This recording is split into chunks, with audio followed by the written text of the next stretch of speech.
இந்த வேள்பாறை யார் நமக்காக கொடுத்தாங்கன்னு பார்த்தீங்கன்னா வள்ளிமலையில் இருக்கக்கூடிய சித்த மலை, அதுக்கு பேர் நாககிரின்னு சொல்லி நம்ம வந்து வழிபாடு பண்ணிட்டு இருக்கோம். அப்படி யாருக்காவது நமக்கு திருமணம் நடக்கல, குழந்தை பேர் கிடைக்கல அப்படின்னு சொல்றவங்க எல்லாம் போய் அங்க ஒவ்வொரு அமாவாசை அன்னைக்கும் 12 அமாவாசைக்கு தொடர்ந்து போய் வழிபாடு பண்ணிருப்பாங்க. கட்டாயம் அது உங்களுக்கு வந்து நடக்கும் அப்படிங்கிற நமக்கு இருக்கு. நமக்கு வந்து சஷ்டி கவசங்களை வந்து பாராயணம் பண்ணிக்க.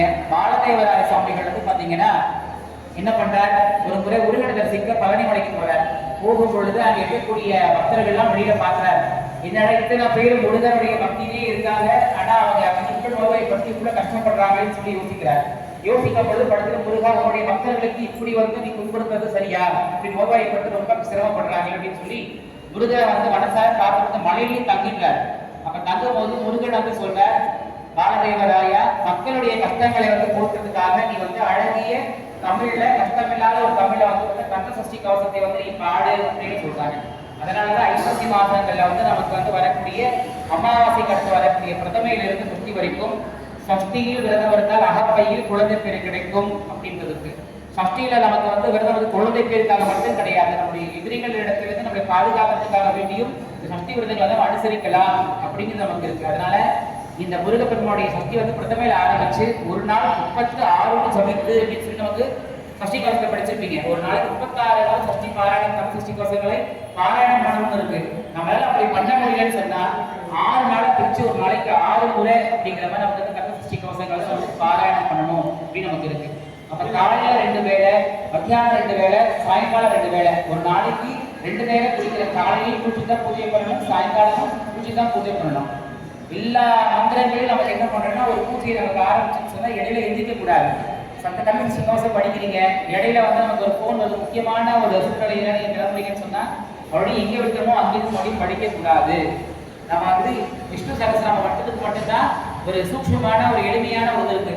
நமக்கு என்னன்னா விஷ்ணு சகஸ்ரநாமம் முழுசும் படிக்க முடியலன்னு சொன்னா ஸ்ரீராம ராம ராமேதி ரமே ராமே மனோரமே சகஸ்ரநாம தத்துல்யம் ராமநாம கராணனேன்னு சொல்லி நமக்கு என்ன பண்றோம்னா அந்த மந்திரங்களை வந்து 3 முறை சொல்லிட்டா 1000 விஷ்ணு சகஸ்ரநாமம் படிச்ச பலனே கிடைக்கும். ஆனா கந்தசஷ்டி கவசத்தை அது போல எளிமையா சொல்றதுக்கு தான் உபாயம் இருக்குன்னு சொன்னா ஒரு உபாயம் நமக்கு கிடையாது. எங்க நீங்க படிச்சதை விட்டீங்கன்னா மறுபடியும் அங்கே தொடரக்கூடாது. முதல்ல இருந்து ஆரம்பத்துக்கு தான் படிக்கணும் சொந்த கந்தசஷ்டி கவசத்தை. வேல் அப்படின்னு சொன்னா ஞான ஆனந்தம். வேதாள என்ன பண்றாருன்னா நமக்கு வல்லாள மகாராஜ கோபுரத்துல இருந்து அருணகிரிநாதர் மேலும் கீழே விழுந்தார். விழும்போது மழையின் முருகாதவர் அப்படிங்கு ஒரு நாளாவது தப்பி பண்ணல. அவருடைய விழும்போது தெரியாம முருகா அப்படின்னு சொல்லி விழுந்தார். முருகன் என்ன பண்ணாருன்னா அருணகிரிநாதரை வந்து ஸ்பர்ஷம் அப்படி வைத்தாங்க, குழந்தை கூட தாக்குறாரு. நான் வந்து முருகா எழுதுக்கு முன்னாடி முருகனே அடி எடுத்து கொடுத்த ஒரு பாட்டு தான்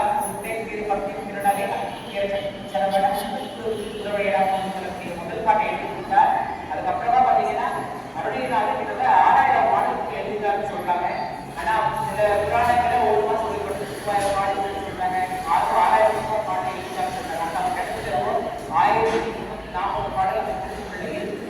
அதனால ஏன் அப்படின்னு சொன்னா இந்த பாடலை வந்து நிறைய வந்து அப்படி ஆசை கொடுத்த நிறைய முன்னாடி திருத்தலையில் குடித்தரணும் பொருத்தமாக குடித்த முறை சொல்லி அப்படி அந்த பாட்டு படிச்சிருக்கீங்க இல்லையா? அதை வந்து முன்னாடி எழுதுவதையும் பின்னாடி எழுதுவதையும் மொத்தம் 108 பாடல்கள் கொடுத்து இந்த வேட்பாளர்கள் கொடுத்தார். அதனால நம்ம இந்த வேட்பாளர் படிச்சு நம்ம பூஜை பண்ணிப்போம். அவ்வளவு மகத்துவமான நிறைய சாதனைகள் நடைபெறாங்க. நீங்களே உங்கள் கையால சுவாமி கொடுத்தீங்க. பல கோயில்கள சுவாமி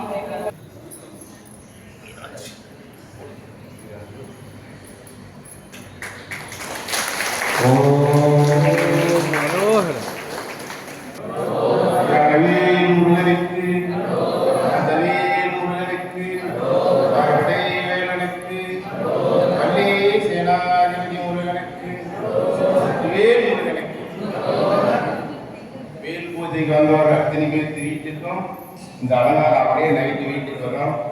வேறு முருகனுக்கு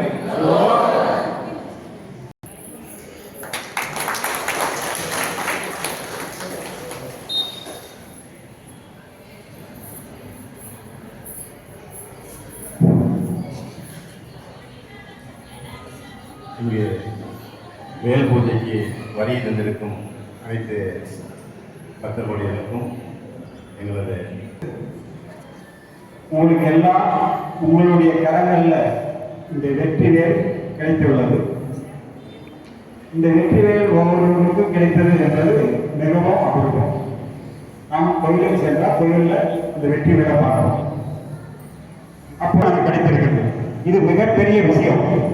இப்படி ஒவ்வொரு விஷயத்திலையும் நம்ம கலந்துக்கிறதுக்கான மிகப்பெரிய ஆத்மாத்மான நம்மளுடைய தாய் தந்தைகளும் நம்மளுடைய மூதாதைகளையும் பண்ணியிருக்கோங்க. இந்த மாதிரி பூஜை நமக்கு சிறப்பாக எல்லாம் வரல. இங்கே இந்த ஏரியாவில் இல்லை, நாங்கள் இந்த பூஜையை செய்து முடித்தோம். எங்கள் கூட இருந்தாங்க அவர்கள் எம்பெருமான் பழனிசை ஞான தண்டாயுதமான அருளால் அனைவருக்கும் அனைத்து வளங்களும் ஊர் செழிக்க, நாடு செழிக்க, குலம் செழிக்க, அனைவரும் சீரும் சிறப்போடும் வாழுமாறு அப்பன் முருகன் அருளால் அனைவருக்கும் அருளாசி அமைகின்றோம். ஐயா ஸ்ரீ ஆத்மானந்தாஜி அவர்களுக்கும் இந்த பூஜை சீரும் போடு நடத்தி கொடுத்த ஐயா அவர்களுக்கும், ரமேஷ்ஜி அவர்களுக்கும், வெங்கடேஸ்வரருக்கும் மற்றும் ஏனைய பொறுப்பாளர்களுக்கும் இதில் நாம நீங்க 108 பேர் வச்சு இது பண்ணக்கூடிய ஒரு நிலை வந்து இது செவ்வாய் வெள்ளி இப்படி கிழமையிலையோ அமாவாசை பௌர்ணமி கோல் வச்சுக்கணும். எனக்கு இந்த காரியம் சக்சஸ் ஆகணும், நான் இன்னைக்கு சஷ்டி திதி, நம்ம அந்த புண்ணியம் அந்த மாதிரி ஒரு 6 சஷ்டி அப்படின்னு ஒரு கணக்கு எடுத்துக்கணும். எனக்கு இந்த மாதிரி இந்த பிரச்சனை சரியாகணும் அப்படின்னு சொல்லி ஒரு பிரார்த்தனை பண்ணிக்கிட்டு அந்த வேலுக்கு திருநீரில்